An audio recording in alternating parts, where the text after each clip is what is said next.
Alright, this is my brand new build. I built this bike for someone that I know. He also bought a bike off of me about a week ago. This is a Specialized, this is his bike that he gave me to build for him. It's 2001, I think, Specialized mountain bike. Let's see, I got this Sutech engine off of Amazon, and seems to be okay. I ran into some problems. I bought a couple of these engines, and the first one was I had a problem in here with this riding up on here. The sprocket was pulling the chain up. And I couldn't figure it out. I couldn't figure out why it was doing it, so I just decided to start it up, and for some reason once I started riding it, it kind of worked itself out. So I've got the old chain tensioner on here, the older style. I also have a spring-loaded chain tensioner that I'm going to put on a different bike. If you noticed, I put a self-tapping screw right through here and the chain tensioner, because I've had problems with these things just shooting into the spokes. Even if you tighten them, you know, if you tighten these bolts here too tight, which, you know, it doesn't take very much, you'll strip them out. So you can't really snug them down too tight, and not tight enough really, because this thing still moves around. So I figured out that if I just throw a skinny I pre-drill it and then throw this little skinny guy in there, it doesn't really mess with the integrity too much of this.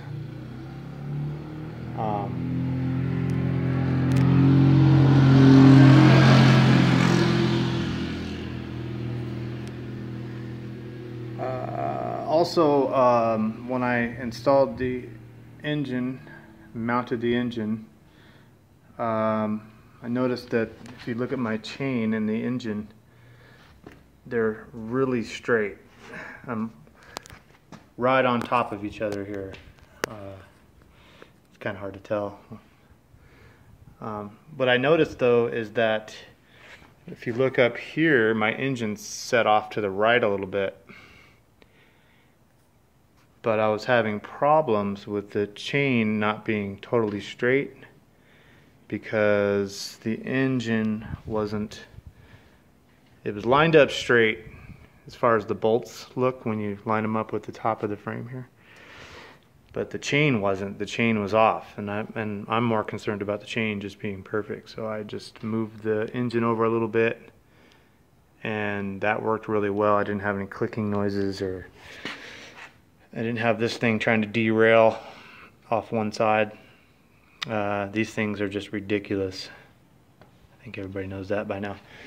I actually got a hub mount, but I didn't pay attention when I was ordering it, and I ordered an 1.5 inch hub mount, and this is only like a 1-inch hub.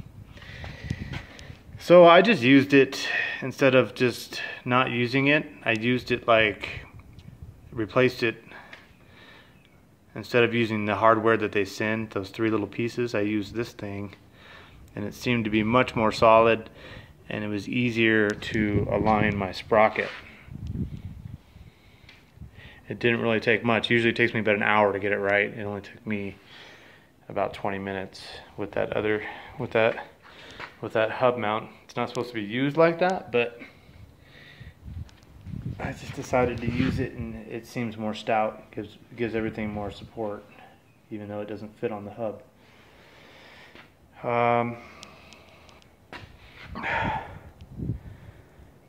Yeah, I put my CDI under here because this was too thick, so I didn't want to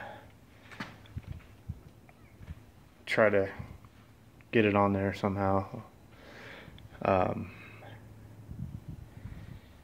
That's about it. Everything seems to be working pretty well. I just rode it today for the first time. Really slow, and you know, except for the fact that the chain is such a pain to get right on these things. Everything else is just really simple. The only thing I regret is not getting the 2 lines on the brake for the brakes, the front and back, on the one lever. Instead, I kept the existing brake and also the other existing brake. As you can see, I just have them both on there, which makes it kind of complicated when you're riding, because it makes it a little harder to stop and whatnot. But because you got to take your hand off the clutch and put your hand on the brake, and it gets a little annoying. And I squeezed these little gear shifters in here. Yeah, but it's like I said, as far as like, I lucked out with this pipe, because usually you have to bend them or the pedal will hit the pipe. But this one came pretty good, so I didn't have to bend it. But that's about it.